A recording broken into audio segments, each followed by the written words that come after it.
Alright guys, I'm going for the Gurlie Samich challenge.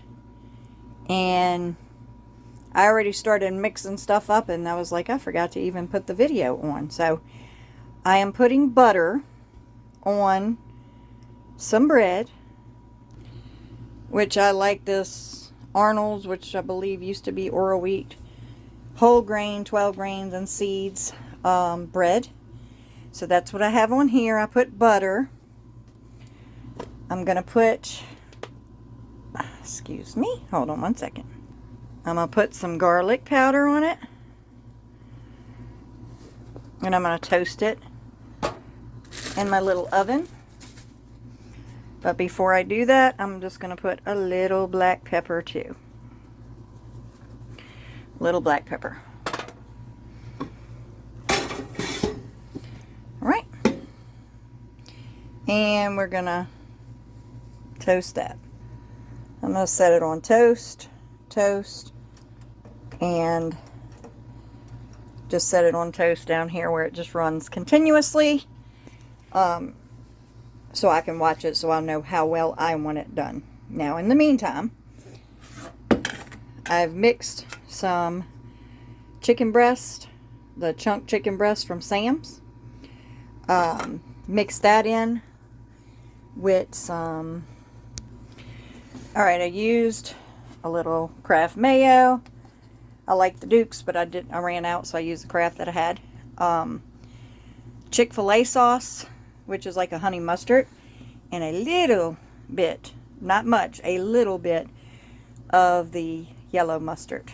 That's the chicken breast in the can. I did 2 cans, but you don't have to, depending on how much you want to make. The Chick-fil-A sauce, the mayo, the mustard. I use black pepper. And I put it all in the bowl. I got it a little wet because I'm going to be adding boiled eggs to this as well. And cranberries. So I'm not going to add cranberries to the whole batch because my husband's not the greatest fan. So we're just going to leave his kind of plain Jane. But you're going to see a Gurlie sandwich when I'm done. Checking in on my bread. It's getting close.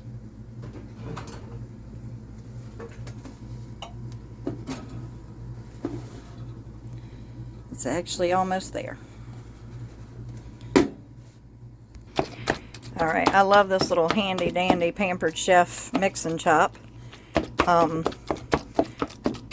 Good for cooking with. It's good for mixing stuff. I just threw the eggs in here whole. I broke the chicken up with it earlier, but I threw the eggs in here whole, and I'm just whacking away. I said cranberries, guys, but it's really craisins. I got the big bag, and I sort it out and put it in these jars, and they just keep fresher that way. I went ahead and took the toast out. See how it's nice and golden on the top. The inside is still a little soft. That's going to be the inside. I'm going to make the golden part the outside. We're going to flip it, and I'm going to put my sauce on there. I just made the video a little shorter, that way you don't have to go through every single step. You can get the idea. But now I'm going to, I usually use the terrapin pepper jelly with the bacon in it, but Mark swipes again, so I have this other stuff that a friend of ours in Louisiana makes called Uncle's pepper jelly. So we're just going to use that pepper jelly today, but the Terrapin Ridge or Terrapin Farm Ridge or something like that, that pepper jelly with the bacon, oh my goodness, that is some great stuff. But I'm going to go ahead and use this one. It'll be okay. Alright guys, I have my pepper jelly spread nicely. Not too much, but not too little either, because I made this a little drier than I normally would because I have the pepper jelly on here. But these are the Sweet Heat banana pepper rings from Mount Olives, and these are the Simply Vidalia pickled Vidalia strips by Mount Olives. We're going to put a little bit of that on there too. Can't talk, guys, sorry. Now it's best if you use a plastic fork when dipping out your olives or your pickles or anything like that. It's best to use the plastic fork because it doesn't mix with the stuff in the jelly and the, not that I'm double dipping going back into the jar with something, I'm just kind of dropping them on there as y'all can see, but it keeps contaminants more out of the jar and the metal. There's some kind of chemical reaction with the metal and the pickle juice or something, so in order to keep the pickles long term, it's best not to use the metal fork. So we put the Sweet Heat banana pepper rings. Now we're going for some of the Simply Vidalia pickled onion strips. Alright, we have those Vidalia onions, which is on the sweeter side of the onion.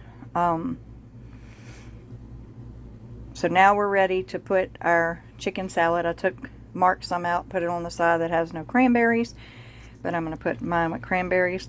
Another thing I like to do sometimes, I'm not in the mood for it today, is put either romaine lettuce, the leafy green part of it, not the end part, or a green leaf lettuce on this. But today, we're not doing that. I got a little jelly or something over here, pepper ring.